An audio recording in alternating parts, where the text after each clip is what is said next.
谁的生活不是一地鸡毛？顾魏是个极其负责任、专业能力更是极其强悍的医生，但是谁的人生能是完美无瑕的？转科申请、独处时痛苦的回忆、楼顶孤独的背影等等。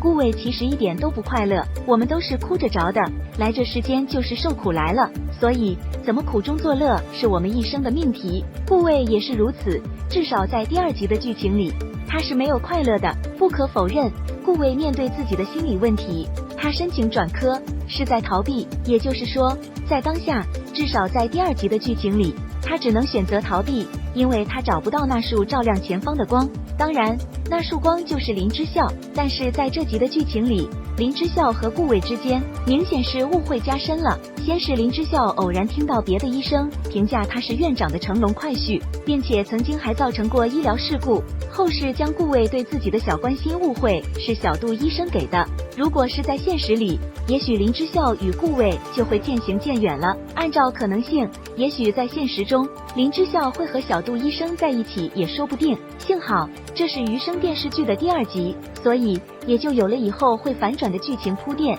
林之孝拜托好闺蜜三三去找一位靠谱的医生，恰好三三与顾潇在一块，这2位海王真的是针尖对锋芒，那是势均力敌。